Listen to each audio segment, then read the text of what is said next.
नमस्कार दोस्तों, बहुत बहुत स्वागत है सभी का मेरे इस YouTube चैनल पर। एक कातिल टैक्सी की कहानी जो एक बहुत ही डरावनी और रोमांचक कहानी है। यह कहानी एक शहर के सुनसान सड़क के रहस्यमय घटनाओं के इर्द गिर्द घूमती है। क्या सच में वो टैक्सी कातिल थी? आगे हम लोग देखेंगे इस कहानी में। दोस्तों, यदि मेरी कहानी आप लोग अच्छी लगे तो आप लोग मेरे इस चैनल को प्लीज़ सब्सक्राइब कर लो और इस वीडियो को लाइक और शेयर करें। तो चलिए शुरू करते हैं आज की कहानी। शहर में देर रात की सड़कों पर एक टैक्सी घुमा करती थी। उस टैक्सी के बारे में यह अफवाह थी कि जो भी उसमें सवार होता है वह कभी अपने घर वापस नहीं लौट कर जाता। टैक्सी का ड्राइवर एक रहस्यमयी था, हमेशा काले कपड़ों में, और उसका चेहरा एक बड़े चश्मे और टोपी के अंदर छिपा रहता था। एक दिन एक युवा महिला रीमा देर रात ऑफिस से लौट रही थी। बारिश भी बहुत हो रही थी और सड़कें बिल्कुल वीरान थी।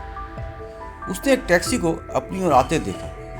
उसके पास कोई और विकल्प न होने के कारण उसने टैक्सी को रुकने का इशारा किया। रीमा ने टैक्सी में बैठते ही ड्राइवर को अपने घर का पता बताया, लेकिन टैक्सी के अंदर का माहौल एक अजीब सा था। सीटों पर खून के धब्बे थे और एक अजीब सी दुर्गंध आ रही थी। रीमा ने डरते हुए ड्राइवर से पूछा, क्या यह टैक्सी पहले भी इस्तेमाल हुई है?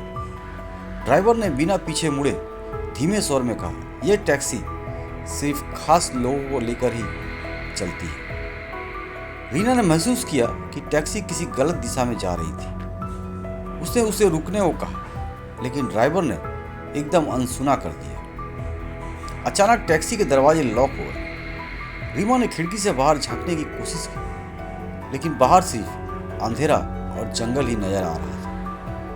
डरते डरते रीमा ने अपने फोन से मदद मांगने की कोशिश की, लेकिन फोन पर नेटवर्क नहीं था। तभी ड्राइवर ने कहा, तुम्हारा यह फोन बेकार है, यहाँ तुम्हें कोई भी नहीं सुन सकता। अंत में टैक्सी एक सुनसान जगह पर रुकी। ड्राइवर ने अपनी टोपी और चश्मा हटाया। उसका चेहरा विकृत और भयानक था। उसने कहा, यह टैक्सी तुम्हें मौत की यात्रा पर लेकर आई है। अब तुम्हारे पास समय बहुत ही कम बचा है।